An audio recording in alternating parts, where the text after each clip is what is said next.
I'm Maggie with Maggie Salsa, and I'm going to give you a sneak preview on my production line. But first, I'm going to get ready.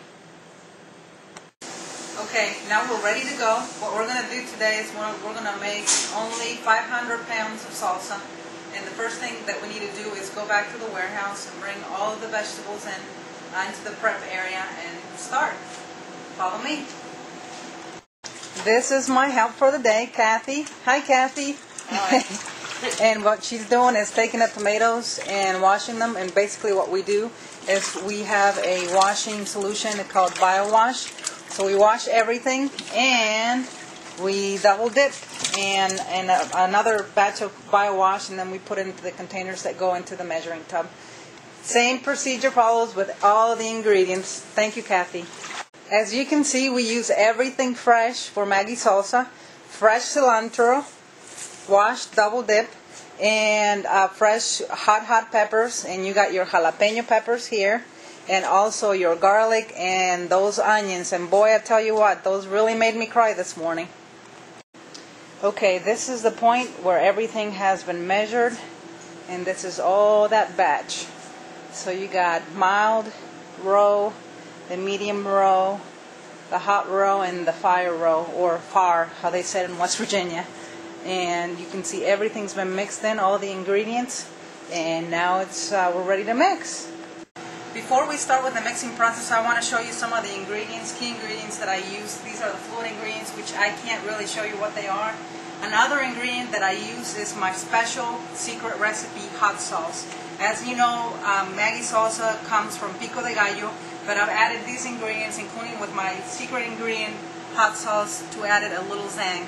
And this is basically what the hot sauce secret recipe ingredient looks like. Okay, so this is what I basically do. I take this right here, it's about a 5-gallon tub, and lift it and pour it over here. Basically just drop it in. The next thing that I have is I have all my ingredients measured, so I just take them and pour them in.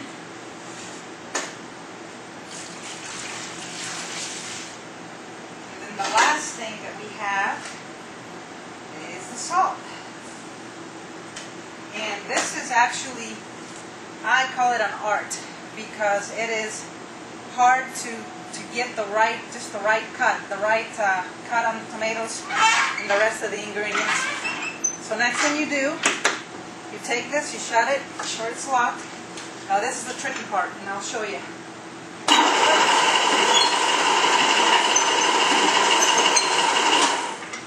So what I do is I open it up, check it, make sure that everything's going smooth.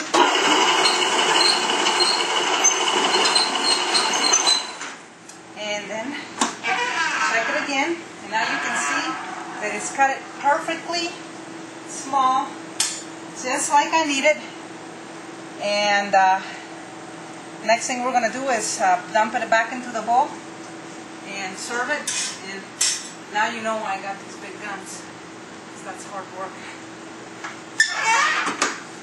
Okay, that's it. One thing that I do every time I do a batch is take a sample of it and taste it. Make sure you taste it.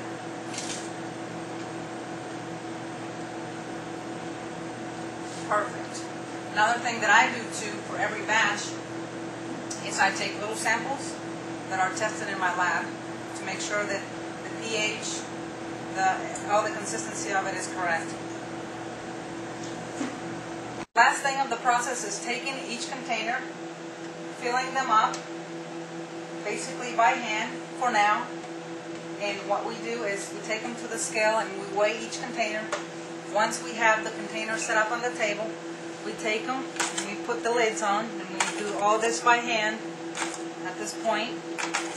And what we do is I go ahead and close each one of them.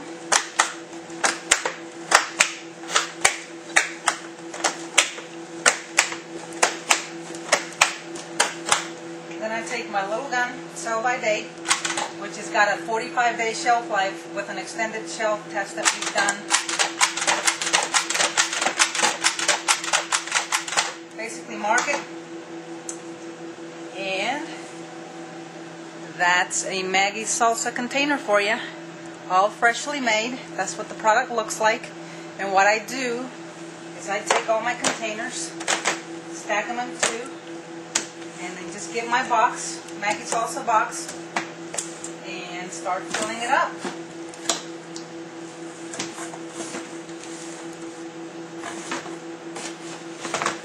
And last thing I do is I just take this container and this is basically ready to go to a refrigerated storage area with a temperature degree between 35 and 40 degrees, and it goes there until it's getting ready to ship. And that is basically the entire process. So to conclude the day, today we've basically done 500 pounds in 4 hours. So if you do the math from the time that it takes to do one container, watch out, Rachel Ray, I make a 30-second meal.